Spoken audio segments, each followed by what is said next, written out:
और जितना जल्दी आप लोग इस बात का फैसला कर लोगे कि इन दोनों फोटोओं में से एक भगवान कौन है, हमारा असली आत्मा का पति कौन है, हमने किसकी फोटो को अपने घर में, अपने दरबार में, अपने दिल में, अपने मन मंदिर में सजा के रखना है, हमने दोनों में से कौन सी एक फोटो की पूजा करनी है।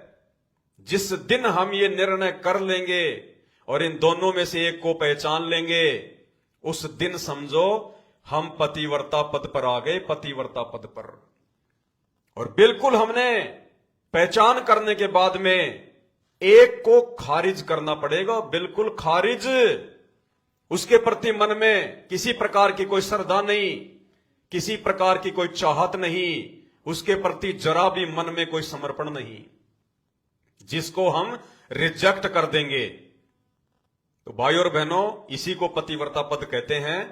और इसी पतिव्रता पद को समझाने के लिए और हम आत्माओं को इस पतिव्रता पद पर लेकर आने के लिए सन 2014 से संत रामपाल जी भगवान जेल में बैठे हुए हैं, क्योंकि उन्होंने देख लिया था कि मैं सत्संग किए जा रहा हूं, ये संगत आश्रम में आके संगत सुने जा रही है, मैं बीन बजा रहा हूं, ये नाचते जा रहे हैं।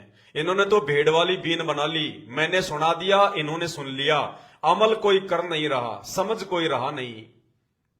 अरे संत रामपाल जी भगवान की तो मजबूरी थी शुरुआत में, इस फोटो को भगवान बताना उनकी मजबूरी थी, उनके लिए जरूरी था।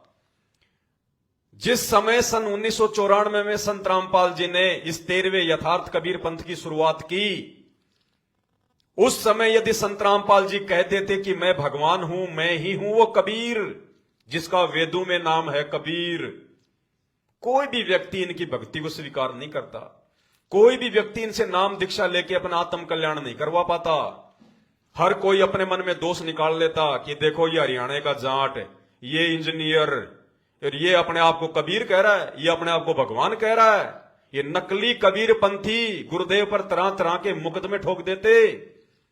वो कबीर पंथी जो उस कबीर भगवान का ठेका लिए बैठे हैं कि कबीर जी तो हमारे हैं, हम धर्मदास के वंशजों के हैं। संत रामपाल जी पे 50 मुकदमे ठोक देते।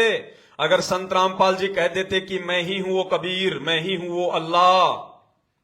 इसलिए भाई संत रामपाल जी की मजबूरी थी इस फोटो को सामने रखकर ये कहना कि ये है कबीर भगवान, ये है कबीर भगवान, ताकि हम इन नीचे के देवी देवताओं की भक्ति को छोड़ें, आधे अधूरे भगवानों की भक्ति को छोड़ें और उस एक परमात्मा की भक्ति पर लगें।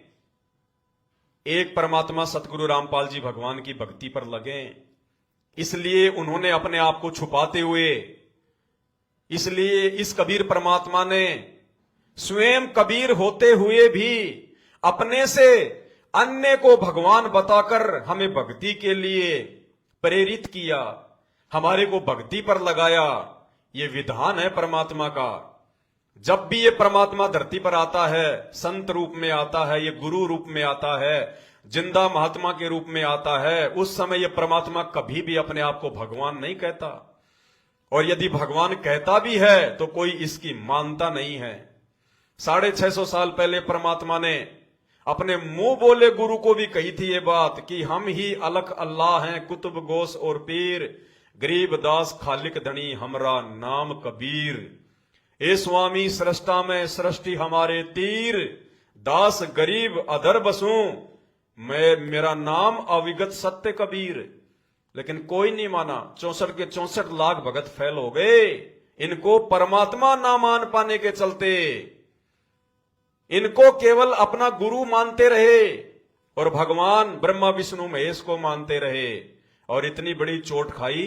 आज 600 साल से बार बार मां के गर्भ में नरक कुंड में जन्म लेकर आना पड़ रहा है।